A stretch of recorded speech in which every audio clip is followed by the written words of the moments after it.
Welcome to Holistic Human Performance Podcast. My name is Gena Bradshaw, where we talk all things holistic health, wellness, spirituality, fitness, meditation, energetics, and so much more to help you become the healthiest version of yourself. Let's dive in. This is not medical advice. This is simply to help you on your journey through health, fitness, and wellness. I hope this helps. You can complement this with anything that you are doing currently in your life. Enjoy.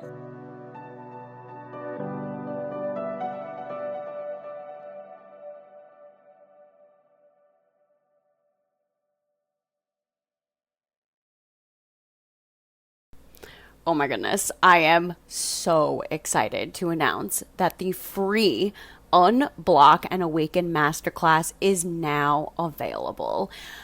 Listen, I want to help you all be able to create a holistic lifestyle, be healthy, do what you love, and in turn, find your soul's purpose where you can help other people do what you love and make money doing what you love. And I'm going to show you the steps that I break down in this masterclass where we're going over each one in depth and how you can apply this to your life. Literally, you watch it and you can instantly apply this to your life. And don't forget, I have a special gift for you at the end of the masterclass, but it only lasts until September 1st. So get to it, and you can find it at www.holistichumanperformance.co/unblock awaken masterclass. See you there. Hello, everyone, and welcome to another episode of the Holistic Human Performance Podcast. I'm your host, Gena Bradshaw, and today we have a very special guest with us. We have Faust Ruggiero. He's a psychologist who has been in private practice for over 35 years, so he's quite an expert. Before entering private practice, he worked in clinics for deaf children, prisons, nursing homes, substance abuse centers, inpatient facilities, and is a consultant for major national and international corporations. He is a published research author and a professional clinical trainer. In the summer of 2016, he began to develop the Fix Yourself Empowerment Seiers based on the Process Life program to help readers address difficult situations in their lives. This series currently includes the Fix Yourself Handbook, the Fix Your Anxiety Handbook, the Fix Your Depression Handbook, and the Fix Your Anger Handbook. We have a lot to discuss in this episode, and I'm really excited to unpack and really just have the listeners learn and be able to integrate all the wisdom and knowledge you have to share with us. So without further ado, welcome to the podcast. Gena, thanks so much for inviting me. It's a pleasure to be here with you today. Awesome. All right, so let's get right into it. What got you interested? Because everybody has a story, everybody has a journey. What got you interested in the topic of mental health and just going down this road of what you do today? You know, Jen, I've been that person who, from the earliest age, I was so interested in people and listening to them and found people fascinating. And then you go from that to being the kid in school people came to when, friends came to when they had a problem. It was just a natural. So, by the time I was a sophomore in high school, I kind of knew I was going to be hitting psychology. Let's do it. We might as well make this a life thing. And I did that, went to school. I've been, done all the things you talked about. I've been in private practice. I still am. And I still love it. It's, some people are born into things. Other people have to find things. There was no searching on my part. It was there. So you had this innate sense of like being able to be that person where people came to you with their problems and it's clear that you have good listening skills. Well, yeah, I love listening. When you learn how to do this, listening is such a wonderful way to live life because you hear so much information, and if you can keep yourself from reloading while people are talking and you listen to them and then you ask some questions, you get a wealth of information. It's just a nice way to live life. I agree with you. I actually just had this conversation with my fiance the other day, and we were discussing like hearing versus listening, and that is a really great skill that will help you in life be able to listen to people and creating that sense of like safety for others to come to you and know that you're there to like hold space for them, which is pretty cool. That's a Yeah, gift. and people realize that when you're doing it. The neat thing about it is, okay, you do it, and for me, I'm helping people, so I want to listen. But when they see you doing it, they start doing it. That's the interesting thing.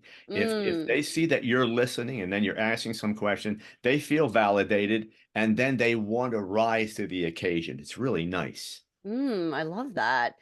Now, okay, so obviously, mental health is a huge topic and also kind of on the rise right now. I would say more of like this awareness built around mental health and how important it is. So, what do you think is contributing to all of this? And what are you seeing in today's like generation? What are you noticing? What are some patterns that are happening? You know, it's an interesting question, and a lot of people are asking it. The first thing we look at is how fast we go. I remember generations back, we looked forward and we said we knew we could learn from the previous generation. That's not so much the rule anymore because this thing has gone so fast that the previous generation doesn't understand what's going on. Mm, So that's a problem. The other thing I look at is that we have a tendency to look outside ourselves for all the things we want to we need to make ourselves feel better, and that's the exactly the wrong way to do it. We need to look inside ourselves. We need to get in, be secure with who we are and not get that from outside. Now that requires a little more work, a little more yeah. introspection, a little more willingness to get uncomfortable and fix a few things. But if we're willing to do that, boy, the payoff is huge. Mm. And what what kind of philosophy and perspective do you have just with your private practice today because I'm sure that's changed over time. So what's your philosophy on, mental health and just the awareness and the space in today's world? It's interesting. We have, and you said the words, and we keep saying the words, mental health. It's Mm, holistic health that we have to be thinking mm, about. People come in the office, and as we talk through things, I'll ask them how they're taking care of their bodies, for example. And well, I'm really here for my head, and no, it's the same thing. Your brain controls every system in your body.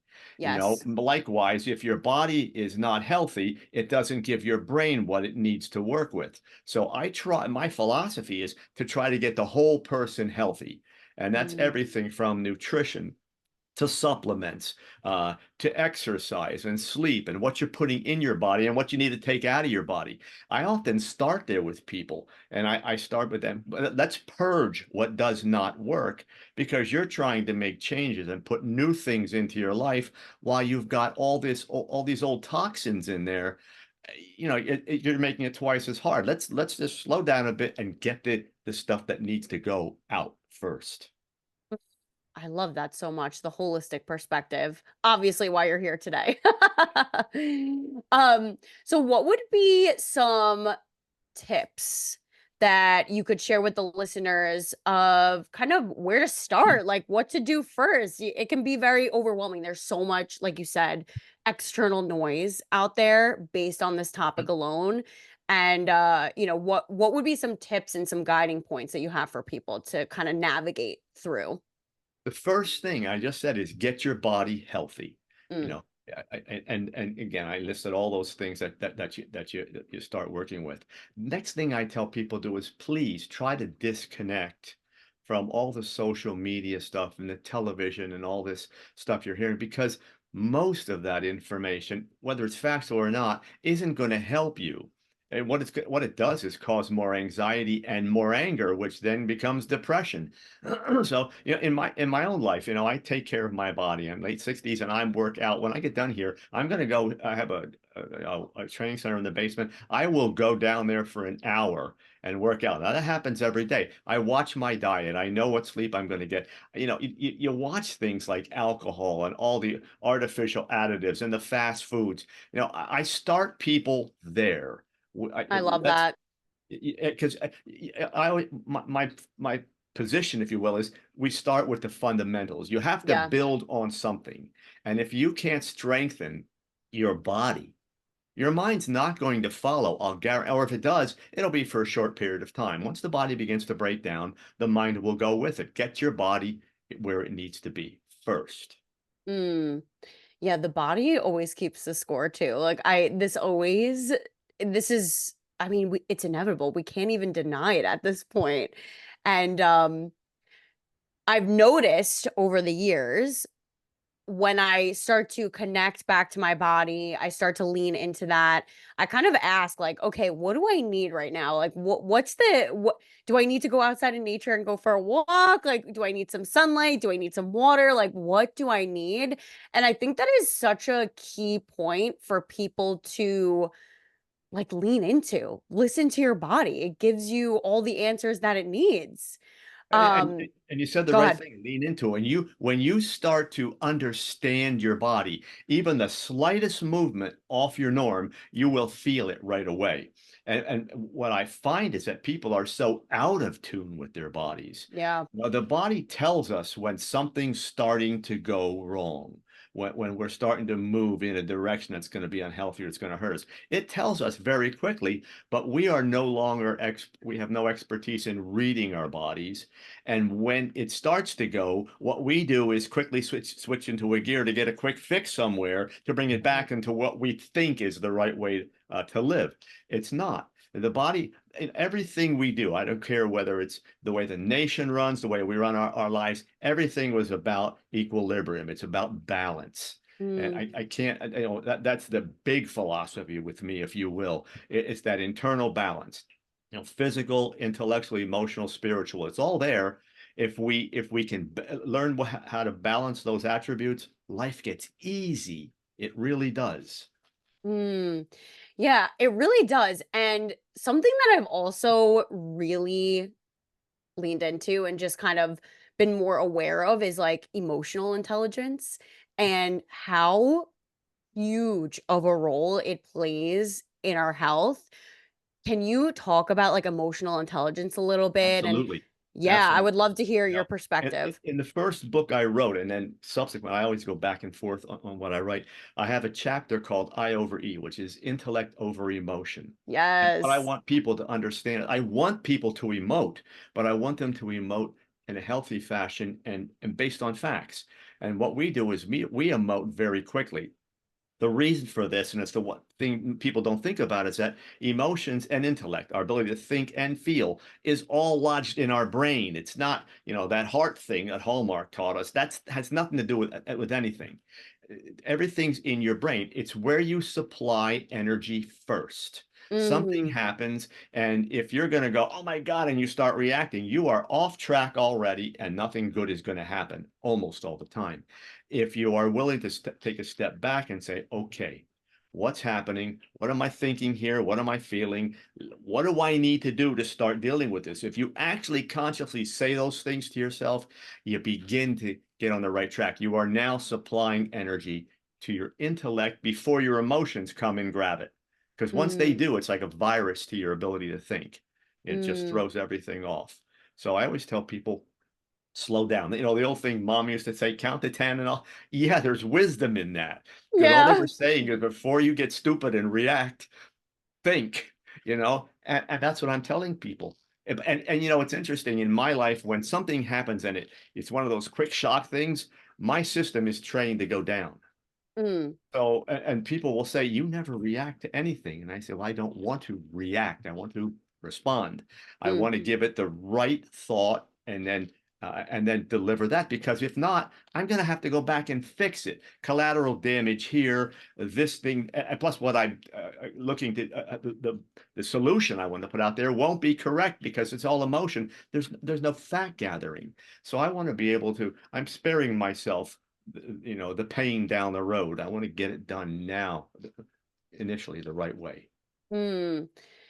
Yeah, and if only like I'm glad for people like you because if we don't have the tools, then we're not going to know what to do and then everyone's just running around like reacting to each other and like you said it's that collateral damage of like now I got to fix it.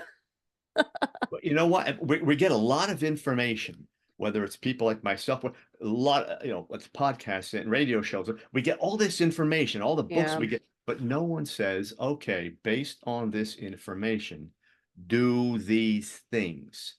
That's what we do in counseling. That's what I do when I write. After every chapter I write, at the end, I put here are the 5 or 6 action steps. Do these things. I'm getting feedback that people, which amazed me when I did that. When I started this, people say, "Finally, somebody's telling me what to do." I get all this information. They're all throwing all this intellectual jargon out there, but no one breaks it down and says, "Do these things." That's what people are looking for. The roadmap. 100%. And also when people get so many options thrown at them, they freeze. They're like, Mhm. I don't know what to do first. And I resonate with that so much when I'm reading something, like you said, it everyone's different. We all have a different learning style and processing style. And when I read something, I'm like, okay, well, now what? What do I do? Like, how do I integrate all of these things? And that's so key. It's knowledge is power until a point, and if you're not able to integrate, then I mean, that is nothing. That is just taking up space in your brain. Knowledge becomes power, just what you said, when there's a plan to use it. Mm, But we throw a lot of information out. When I started writing, I said, "Gee, how am I going to do these things? How do I want these books to be set up?" So my chapters run 7, 8, 9 pages, and then okay. the action steps. So I'm not throwing tons of information. It's condensed. This is what you need to know, because all the rest of that's just jargon. It's all it is. Right. There are no all these fancy acronyms and all that garbage that people forget. You got to keep in mind that as we're taught in school, when you go through a workshop, for example, you're going to retain about 20 to 30% of it, maybe. Mm, So the more you give people, actually, the less they remember. So if you mm. break it down, condense it into just simple strategic statements, and then give them action steps, now they remember. Now I'm getting, since the first book, I'm getting people still calling and emailing saying, finally, I know what to do. And, and then you write them like reference. It's a reference book. So a year from now, people will go back and say, I forgot how to do this. And they'll read 6 or 7 or 8 pages and go to the action steps again. That's what it's supposed to be. It mirrors counseling. It mirrors what we do to get people from A to B. We need to have the plan. Everything in life can happen with a plan. I love that. Talk to me about your series, the Fix Yourself Empowerment Series. So you break this down, you have the Fix Yourself Handbook, the Fix Yourself Anxiety Handbook. I like the anger one. I need to look into that. So, I guess based on like the series, like how did you set it up? Like, would you start with the Fix Yourself Handbook and then move to the next one? Like, how does it work? Yeah, I wrote the Fix Yourself Handbook in 2019, and it was doing real well. We were getting a lot of great feedback from it. Thought I might do a sequel to it, but then the pandemic hit, and I Mm, saw the anxiety, and then we kind of pulled back and talked about it and said, you know what? Why don't we start focusing on the chapters, things that we were doing in the first book. First book is 36 chapters of all different kind of problems. So I said, okay, I'm seeing anxiety all over the place with the yeah. pandemic, and not just from the pandemic, just anxious world we live in. So let's go there. That then all the obvious, next step in that would be depression, because that's Yeah. what we saw. Anxiety went right to depression. Now I'm watching the culture, I'm watching it worldwide, and people are angrier than I ever saw them before. They're Yeah. attacking each other over and over again. Someone can post something simple on a Facebook page or whatever, and their people are screaming and yelling back and forth. And I'm saying, where in the world is this coming from? So you start looking at that, and I said, all right, we got to break down all the various kinds of anger, let people have an idea what they're all about. And then give them, the roadmap to start becoming less angry in their lives. So those 4 books are out. Addiction's coming out the end of the year. We're going to do the Fix Your Addiction Handbook. That's Oh, wow. written now. That'll come out probably in November. So it's going to be a sequence of all different kinds of problems with, the same format in each book, same action steps and reference material, all that kind of stuff. It's just giving people a particular topic that dominates their lives and then the roadmap to get through it. Mm. Now, you mentioned like a cycle and a pattern you noticed. So it went from like anxiety to depression to anger. Is that how it normally goes, Not with or everyone. Some people no? are angry people to begin with. Mm, A lot of people are anxious. They're dealing with anxiety and they don't realize that. And there's where the anger comes from, and there's where all the reactions and the emotion come from. And sometimes, we're back to the body again. I always send people, let's get you to a primary care physician. Let's do the blood work. yeah. Let's find out, is the thyroid there? If I could tell you, as a male, if I could tell you how many women I have sent to good gynecologists because they're hormonal issues that are doing it. And I don't just mean menstrual cycles. I mean hormones that are off and nobody's diagnosing them. I could see them. I could see these cycles as they come in every week. So, I just want to pause you there for a second. I'm so happy that you brought this up because people aren't realizing that a lot of it has to do with like a biochemical concoction in their bodies that are going awire.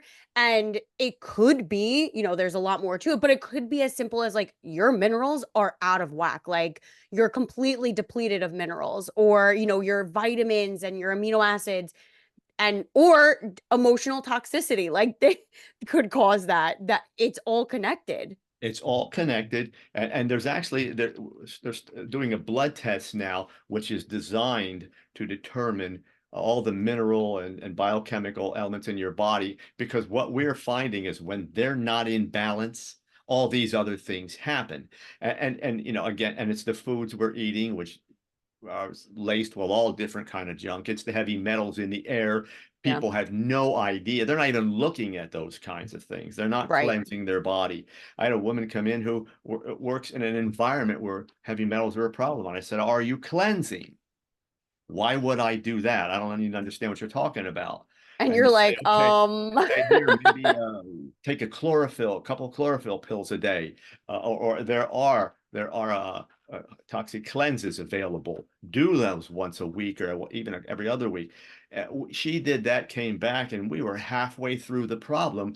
I didn't even start counseling her yet.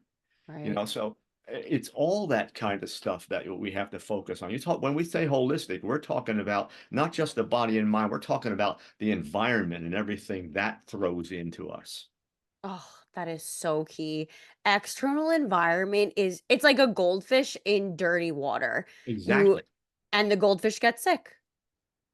And a lot of people aren't comprehending until they see like results. I feel like they're like, "Oh, now it's showing." Um they're like, doing this healing work and they're like adding on more, but they're not changing their external environment. That's right.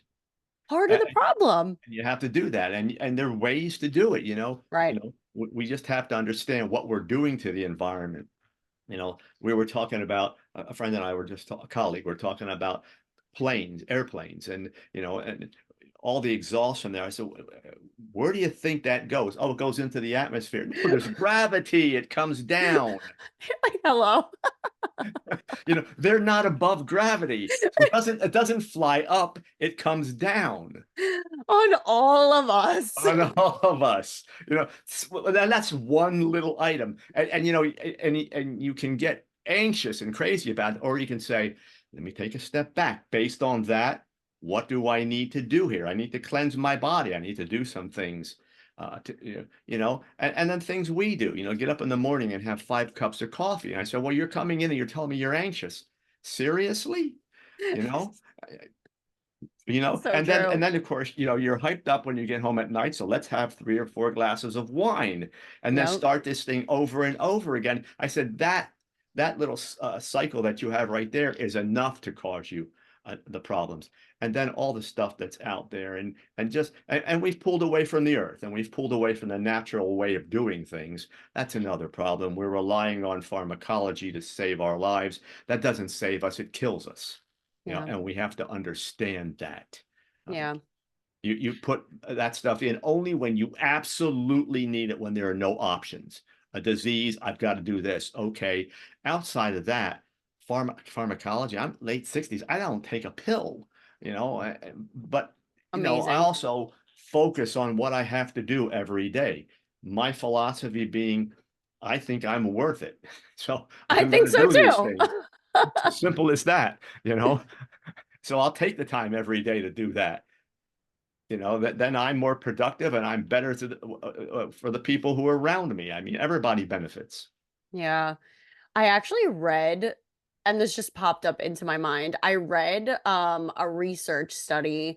I cannot remember what the title of it was, but it had to do with feelings of unworthiness and the connection to, I think it was like 40 plus diseases, Mhm. which is mind blowing that it comes back to just this one feeling of unworthiness. I tell people that all the time. Of course, they'll say, well, how do I change that? And I say, Yeah. it starts with the way you talk to yourself. Mm. Again, we're going back to that brain body connection. If your brain is hearing negativity all the time, that's negative energy that goes through your body. Is that going to feed into diseases? Absolutely. I had an Hmm. aunt that lived to 103, and she was the most Wow. positive person I ever met. And never complained, never talked about anyone, didn't forget glass half full, glass overflowing, Oh, you know. beautiful. And when I would talk to her, I'd say, what are you doing? She says, I just don't get bogged down by all this stuff people are doing. Keep my life nice and simple. I have my routine. I try to stay close to it, keep it slow, and I keep myself positive. I'm not going to get caught up in all those things. I think that's killing people. Now, this is a person who was born in 1919, uh, Yeah. had all the philosophy and all the new stuff we don't need. We just need to go back to who we are. That's all. The Simple. simple life. That's one for me. I Yeah. love that. 103. God bless her. You know? Uh what were some things, I know you said simple life, but like in terms of like her eating habits, like was she active? Like what were some things that you noticed in her daily routine? You know, yeah, and that was another philosophy of hers is keep active all the time. She Mm. painted all her life. She wrote 3 books, started in her 80s to write the books. She got to the point and Wow. said, I think I want to do this. Always kept it going. She was, like the matriarch of the family. It's, Mm. Italian family. And on Sunday mornings, people would go to church. And until she was like 101, everyone was still going to her house for breakfast that she cooked. Wow. So she had the gift of health, but she did all, it was just, life's natural flow, put it that way. That's what she lived by. And that and I ask people about that, what is life's natural flow for you? It's nothing, crickets. They're not a sound they make. I have no idea. I Yeah. said, whether we like it or not, there is a natural flow. When we plug into it, things get easy. When we try Mhm. to violate it and run against the wind, the world blows back at us, and we have to be ready for that. It's really it's simple. The whole thing Right. is simple. You know, take care of your body, take care of your mind. Don't put things in your body shouldn't be there. Learn how to cleanse, all those things physically. When it comes to mental, slow down, get the pace of your life down, be able to make decisions based upon good factual information, slow your emotions down, let your brain think about it, ask yourself the questions before you respond. I mean, it's simple to get this started. But Yeah. but you got to stay consistent. And the other thing is you have to notice that since you've trained your mind to do the wrong things for so long, it's going to happen. You'll know it, and then you got to say, I'm not doing that. I'm talking to myself negatively. I'm angry. I'm not going there. I'm going to replace it with this positive thought. Your brain will then learn. It's learning is the way the brain learns. It's repetition over time. So whatever we're Mhm. doing, we have to stay consistent with. That's the key. People come in, they'll have work destinations. Well, I'll do it this long and then I'm going to be better. And I said, Yeah. and then the rest of the time, what? And then what? That's like I throw you in the pool. You'll swim 10 strokes and then think you're going to stay up the rest of the time. It doesn't work that way. It's every day you plug in and do the right things every day. It's not work. Once you get the hang of it, it is fun and you feel Mm. good every day. That's the key, making it fun. People It like is. to, yeah, people like to, and I hear this often, from clients, students, just people I chat with randomly, and they're like, it's so hard though. And I'm like, but it doesn't have to be. It doesn't have to be at all. It should be fun. This is me giving me attention. That should be fun. Right. Someone saw me out doing yard work, and I'm, if you see me, I'm laughing. I mean, even if I'm by myself, and they'll say, "How can you do this?" I said, "It's a matter of perspective. You look at your house as a chore. I look at mine as a gift, this is my toy, and I'm going to go play with it every day. Now, when I go do that, it's mow the grass in the heat, or it's dig this, or and I'm one to get out in the earth. So they see me, and I just can't understand how I have to mow the grass. Oh, I said, no. I look at it, I could be a paraplegic in a bed that can't do anything. I have the ability to go do that whole thing, start the tractor up, start the lawnmower up, go out, be it in nature, God in nature, and I'm in the middle of it, and I'm going to complain? Mm. Where does that come from? And then I said, and then you guys don't do this, and then you go sit down and do nothing and get on your phone for 2 hours, and that's good. I must have missed something. We clearly did. And unfortunately, I think one of the most difficult parts that I see with just all like holistic living, holistic lifestyle in general is, I think people, and I see this too in their body language, people will think I'm weird. Like people will think I'm, and it's kind of like un unplugging from the matrix. And who cares what anybody else think? Do you feel good when you're doing it? And do you feel good? Are you energized? Are you happy? When I first started this work in terms of like the spirituality aspect, like my family looked at me like I was insane. And I'm like, well, guess what? I'm helping people and I feel really good. So I don't care. And that's And you just that's keep the doing way it it. is. Yeah, and I never get on the defensive about it. I mean, I've been a vegan for since 79, 80. Oh, wow. And when I first did it, people said, and I did it slowly, I did it the right way, and people said, Yeah. "Why are you doing that? That's not healthy." I said, "Well, sure it is. Did you, here's the facts." And Yeah. then it was the fad that would, not, Of course, not the real oh, that's actual not going way. to happen. I didn't just one day say, "Gee, everyone's doing this. I want to go in the flow too." I researched it. I know what our family history is all about. Mm. Runs high. I'm not getting into that. I'm not going to be in my 30s and take cholesterol meds. Oh, And I don't to this day, So and I get up with tons of energy, no anxiety. I don't put all the chemicals that all these people are putting in their body. I watch that, try to go as organic as possible. And they yeah. look at it and they'll joke. And I said, "I think you're joking because you're insecure and you're saying, Yeah. oh, you've got something I don't have. I'm not willing to do the work, so I have to attack you." I said, "Well, instead of attacking me, maybe you should research it and see what See if, works for yeah. you, because you're the one complaining and I'm not." Oh man, that's good. I love that. It's true though. It's true. Like instead of getting heated about it, getting argumentative, it's just like, here, these are the facts. This is what I learned. Research it yourself. See if it works for you.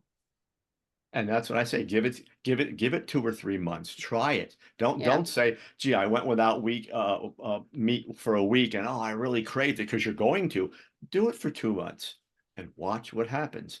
Get Mm. off the caffeine. Stop smoking the cigarettes. Mm-hmm. And now everyone's into, marijuana is the cure for the entire world now. I I mean, feel like it like popped out of nowhere. I'm just seeing it everywhere. now it's going to be legal, and I'm using it for everything, they say, and Yeah. my anxiety's down. I said, yeah, and your addiction is up, and you don't understand it. You Yeah. can't get addicted to pot. I said, I'm not sure who told you that. It's a drug. What Literally drug do you anything you not? could be. So you're going to be. So now I see people with vape pens, and Yeah. I say, pot? Yeah, only when needed. I said, why do you have to keep it with you? I said, because what's going to happen? You don't even know it.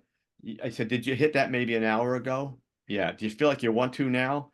Starting to. I said, it's an addiction. Your withdrawal period is starting. It's not making you, it's not reducing your stress. It's taking care of the withdrawal from the last time you hit it. Hmm. We're creating a country of addicts Yeah. on pot now. Yeah.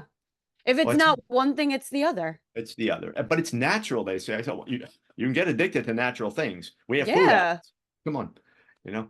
So it's to me, it's being dependent on nothing. Mm. It is no understanding life's natural flow. That's easy, and I plug into that. It's not putting junk in my body. It's keeping my emotions down. It's keeping my perspective up. I get up in the morning and I say, okay, Lord, let's go. Let's get this day. Yeah. That's the if I can start that way, then that's the way I start. If I get up and go, oh man, I got this to do. I don't even want to go to work today. I can't imagine that mindset every day. No. Mm-mm. Talk I about, and those people are sick more often, if you'll yeah. notice. Yeah. And then they complain about being more sick. The whole process I find is just, it sucks the life out of you. No, Yeah. I mean, my day today will be you're my typical 13 or 14-hour day that I will calmly go through and do a million things and enjoy every single one of them. And at the end of the day, I'll put my feet up and relax. And no, I won't have a glass of wine or hit the pipe or do. I won't do. I'll just be fine. My body will know just what to do to get to the next level, and I'll ease myself into sleep. And I don't, to me, that's easy. I don't know what these people, why they want to struggle with anything else. I know, right? It's the survival mode that people are like addicted to that I don't know. I mean, you would know better, but it's like a dopamine hit, I guess. Like they become addicted to that feeling of whatever it brings them, I guess. It's the quick fixes. If I can introduce quick fixes in my life all day long, whether it's the hit on the pipe or the caffeine Mm, or this great thing to eat or put my feet up and I'm on my cell phone for 2 hours. I said, at the end of the day, what did you accomplish? mm, Did you really feel good? What if we took all those things away from you? I said, no quick fixes, no pipe, no alcohol, no cell phone, no television, no nothing. Could you be happy? In people's homes, when the lights go out and the cell phone is down, they have no idea what to do. I just yeah. switch into gear and go to the next thing. And they say, well, go to what? I said, whatever. I'll find things to do and I'll have fun doing them. I mean, we survived in earlier days living by candlelight, and they were happy. Yeah. They were happy people. And now we have all this. We can't be happy. Something's Yeah. wrong. I know. It's almost like you're the odd man out too when you're the happy one. It's like, no, I don't think so.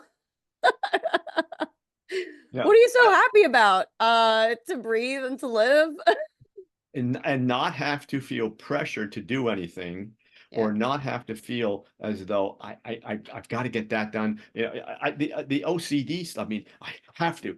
I said, if you want to do all those things, great. But if you feel pressured to do them, Mm, oh, then they probably don't belong in your life, or you're approaching it wrong. mm, It's a simple, slow pace. And the other piece of this is to be in conscious thought as much as you possibly can. We run our lives, we like it on autopilot. We don't have to think.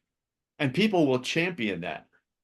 Think less, enjoy more. How in the world? I said, you should be thinking about what you're doing all day long. That feeds the front cortex of your brain, which you absolutely have to be productive, to make decisions, and you find your happiness there. They're feeding the back part of the brain, and that's where all the emotions lie. The more conscious thought, the better. So I think about everything I'm doing. I don't break it down into little bitty components, but I think about I'm going to do this. I got this playing here. While I'm in it, let me do it this way. Everything changes. I have so much time to do all the things I want to do. I don't get tired. At the end of the day, if it's I will counsel tonight until around 8. Hmm. And I've been up since 7, and Hmm. I'm not going to get tired. I already Hmm. know that. Yeah. And you trust your body too. You're like, yeah, I know, like, I'm going to do this. Right. I know. Trust. Another way to look at that is I know what my body is capable of. Mm, So I know how I want to use it. I know how to spread the energy out. I know how much energy to apply to a specific task. So I'm not mm, overdoing it on one thing, because you get into that emotional energy, and 1 hour of that's like 8 hours of a workday. I don't want any of that. That's going to interfere in me being happy and productive and everything else. mm, So I know what my body's capable of. I know what my mind is willing to do and how I'm going to organize it. And I do all those things. But it's not hard. People look and say, well, you counsel people. That's why I said, yeah, I was just born right into this. I had to figure a darn thing out. I know I, it. I It's always so tease true. people and say, I'm not going to do one of those genetic tests because they might find out that I'm really an alien and I don't have anything you guys have. I mean, you know. That's great.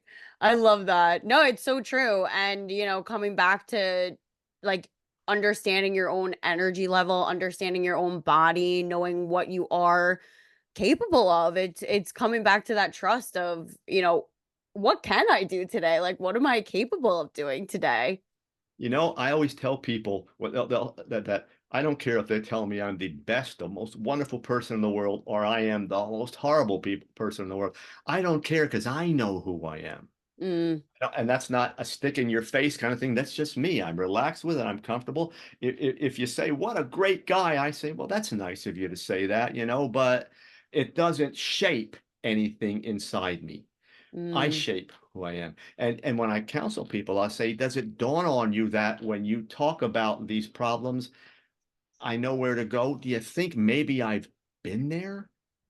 So, I didn't get this. I wasn't just born into I'm happy go lucky and it's wonderful. I had to work through the insanity just like I'm telling you to do. And every day I get up and I know it's almost like an alcoholic goes through a program of recovery. mm, We're never to the point that we can just stop doing what we're supposed to do and everything gets good. Because the moment we stop, it's like a rubber band, it goes back to form. mm, So every day I get up and I do the same things. I do the things that I'm supposed to do, stay away from the ones I want to stay away from, and keep myself grounded. It's just an everyday thing. And when you do it, it's sort of like when you start working out, it's pain and that's all that in the beginning. Next thing you know, you're really into it and you're having a good time and you're setting new goals and you come out and say, wow, I feel great. That's what I want. mm. And it's I love that. very doable. I agree. It's so doable. We can do this. Yes. Okay, so as we wrap up, do you have any words of wisdom to share with the listeners? I like to tell people that instead of looking to the outside world for how you want to feel about yourself and think about yourself, go inside, be willing to do the work, get up every day and say, I'm going to focus on me and do the right things. I'm going to access that power inside me. It's in there. As opposed to just leaving in there and not ever using it. Use that, identify it, learn how to apply it every day. If you do that and you do it consistently, your life will be a wonderful place to live. If you're not willing to do that, you have to then be able to say, okay, I'm satisfied with what I'm getting from those people out there who I don't know and I have no direction in terms of and I don't even know if they're happy or not. So you want to follow them, be my guest. I say, connect with what's inside you. If you can go spiritual, boy, that's another huge aspect. and I do, so, if you can put that in there, great. People don't like to hear that, but I do. But it is what it is. It is what it is. I love that. Thank you so, so much for sharing all of that amazing information, knowledge, and like easy integrational, simple tools.